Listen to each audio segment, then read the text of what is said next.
Саламатсыңдар ма оқушылар? Жаратылыстану пәні өсімдіктер бөлімі. Бірінші сабақ. Тақырыбы ғажайып фабрика. Оқу мақсаты өсімдіктердің жасыл түсті мүшелерінде қандай үдеріс жүретінін білесің. Бізді қандай заттар қоршап тұрғанын ойланып көріңдерші.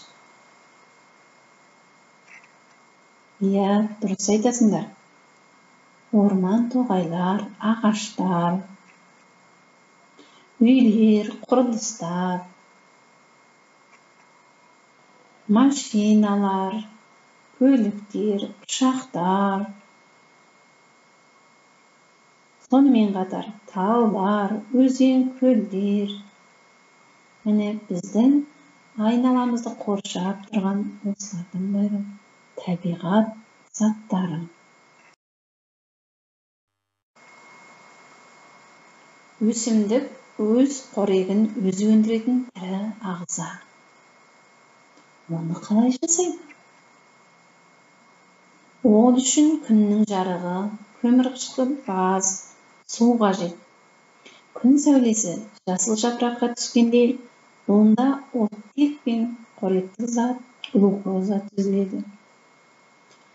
Глюкоза өсімдіктің өсуі, дамуы үшін керек. Ал өсімдік ауаға оттек бөліп шығарады.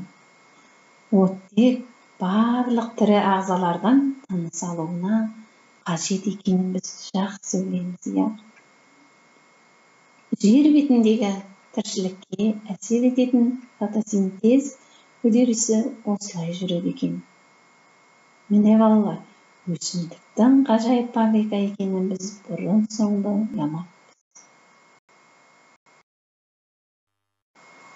Есіңе сақтап ал. Өсімдіктің жасыл мүшелерінде глюкозаның түзілуі мен оттектің бөліну үдерісін фотосинтез деп атайды. Фотосинтез сөзі грек тілінің екі сөзінен құралған екен. Яғни фотос жарық және синтез біріктіру деген екі сөзінен құралған екен. Оқушылар, жоғарыдағы мәліметтің рас екеніне көз жеткізу үшін зерттеу бөліміне өтеміз. Яғни, мен сендерге тапсырма беремін, орындап көріңдер. Біріншіден, бір өсімдіктен 2 жапырақ үзіп ал. Бірдей ыдысқа салып, су құйып қой. Газдалған минералды суды қосуға болады. Бұл өсімдіктің көмірқышқыл газды алу үшін керек. Жапырақтар толығымен бататындай суға сал. Бір ыдысты қараңғы жерге, екіншісін күн көзі тікелей түсетін жерге қойып қой. 3-4 сағат өткен соң жапырақтарды салыстыр. Қандай өзгеріс байқадың? Неліктен деп ойлайсың? Өз бетіңмен қорытынды жасап айтып бер.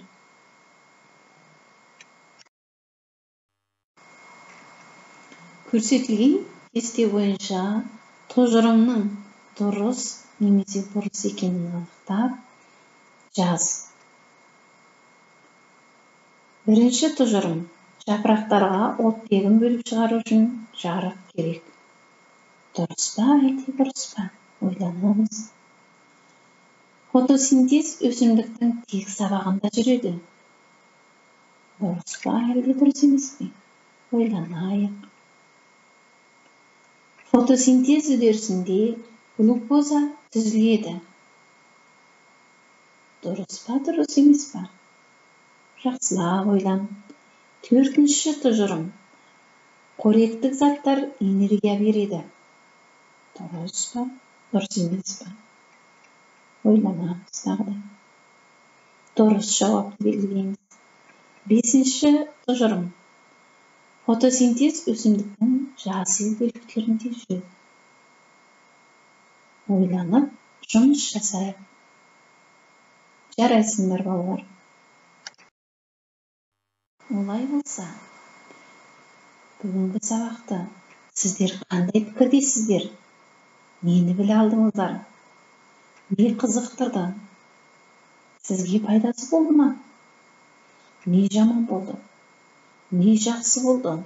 Өздерің ой қорытынды жасап көріңдер. Ал мен сендер сабаққа белсенді қатысты деген ойдамын. Қуаныштымын. Жарайсыңдар балалар. Сабағымыз аяқталды. Сау болыңдар.